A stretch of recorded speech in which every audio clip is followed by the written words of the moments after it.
It's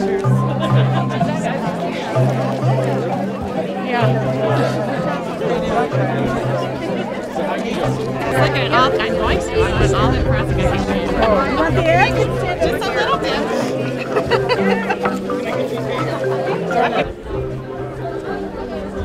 Oh, there's a birthday cake here.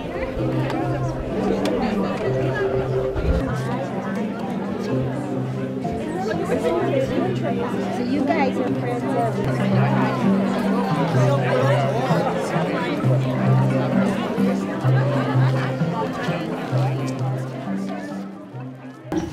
to challenge every single person to make a living legacy for what they leave behind. And when I asked Mary Lou what one word she would say to sum that up, she said her legacy, and the legacy she challenges each and every one of you to, is to live a life of kindness. So now to speak a little bit more about that, I'd like to welcome our renowned author, speaker, Craig Barnes. Craig.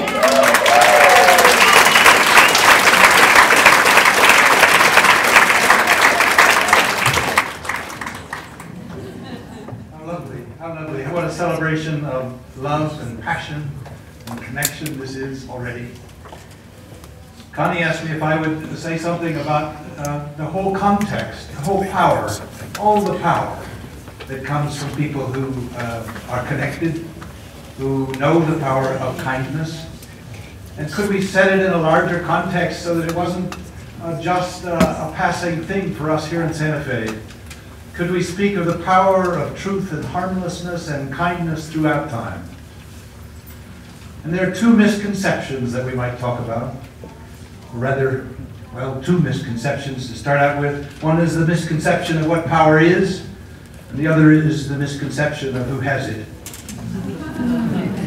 Governments today spend trillions on rockets and armor, tanks and planes, ammunitions and walls, all in the name of defense, and think of that as power. The Department of Homeland Security spends billions trying to find the hidden dangers in our emails, and in our library cards, and our books, and think that they are defending power.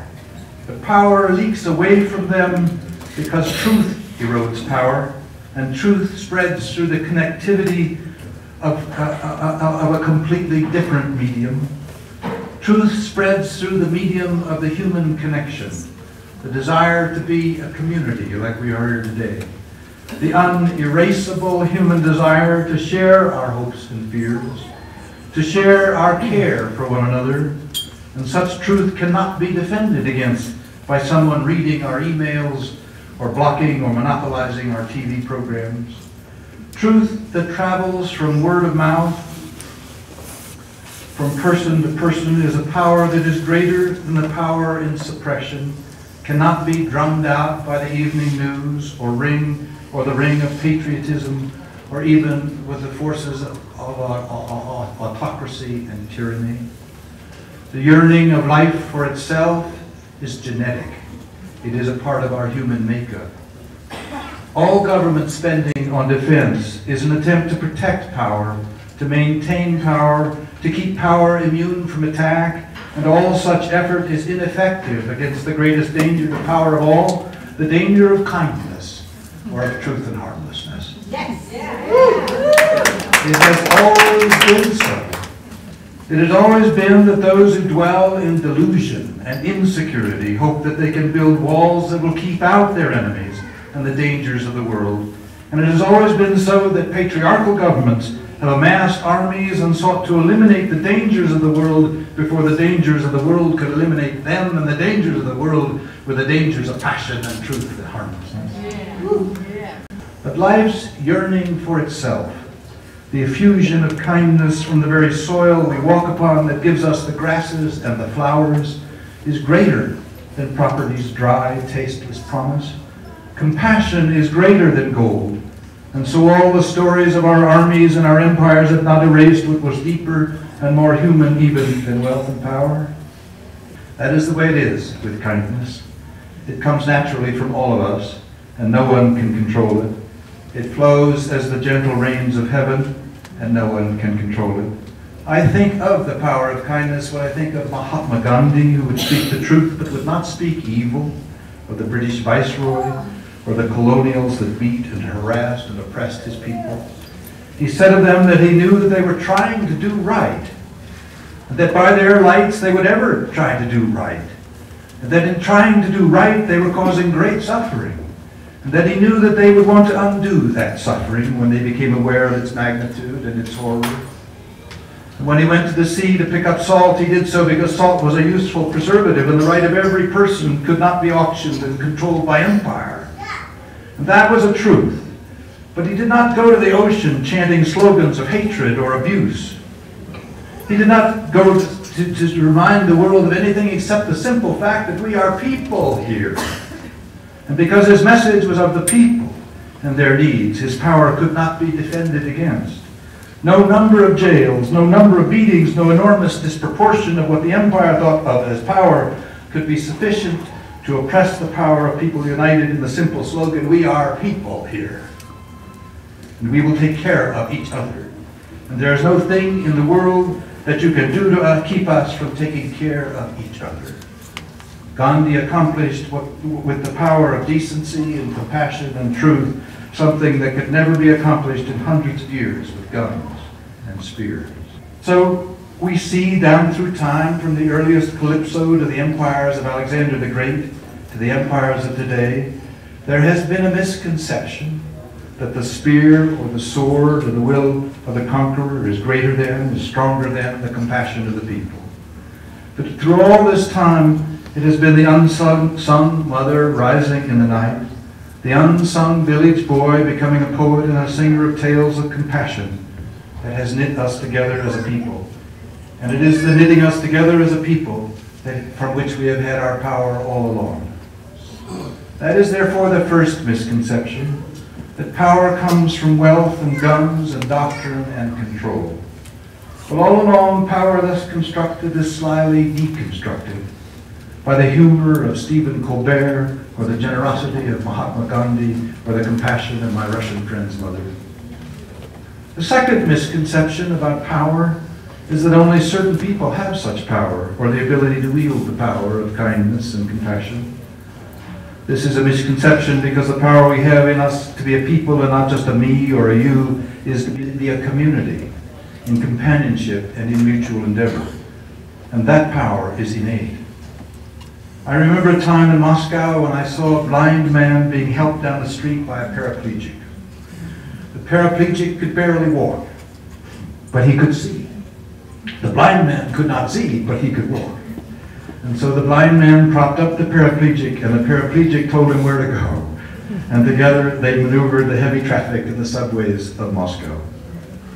And that collaboration is more natural than any yearning for power or to be alone or to be in total control.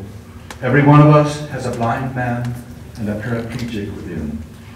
And every one of us has innate knowledge that we lead and we lead and we see for each other, and that is how life survives.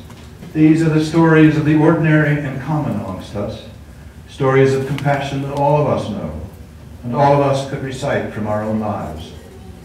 The great military machines and the great patriarchal machines and the great tyrannies of wealth and property would like us to believe that they have the power, but they do not have the power. They would like us to believe that any one person who reaches, but we have the power because we are those who reach out in the darkness to bring light, reach out to lend a hand to a friend or to a stranger. Everyone here has that power. The misconception might be that only she or he or some special person has that power. Mary Lou Cook has spent her entire life with that power.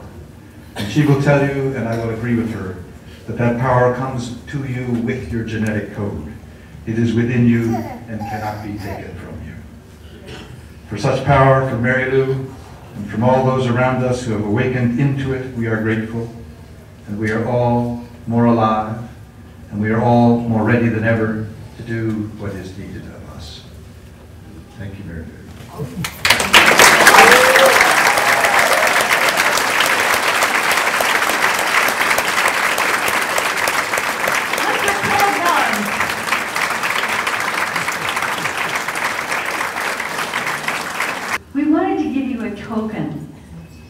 of this day. We wanted to have this event not just be a day, but have it be a seeding of what's possible.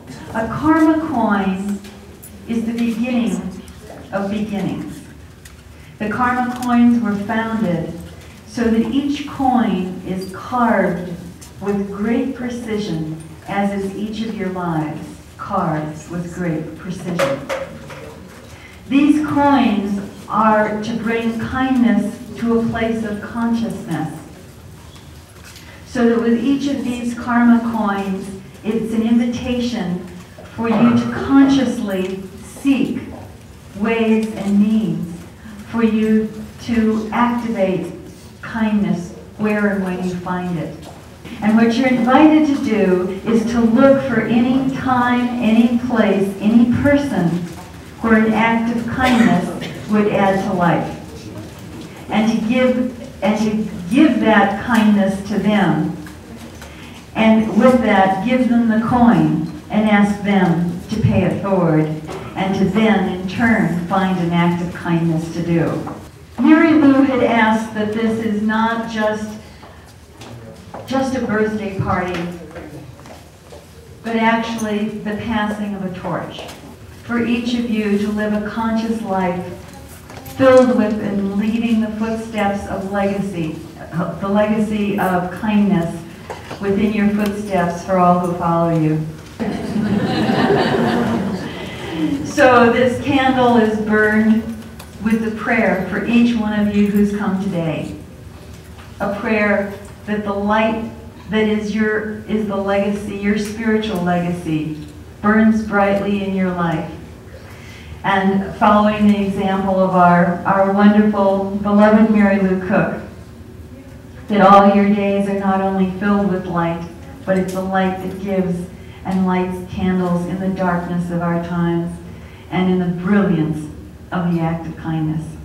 It's interesting that God's greatest hymn was taught to children while they rode school buses and on the playgrounds and so forth, and they passed it along. And we have been a little bit slow on the uptake of this great hymn.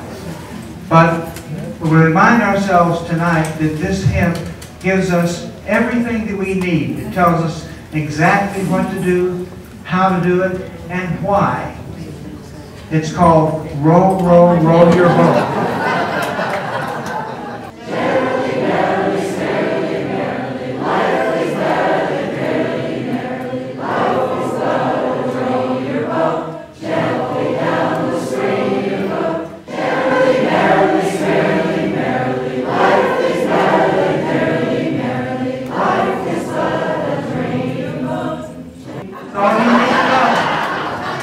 That tells you everything you need to know. Thank you so much for being here.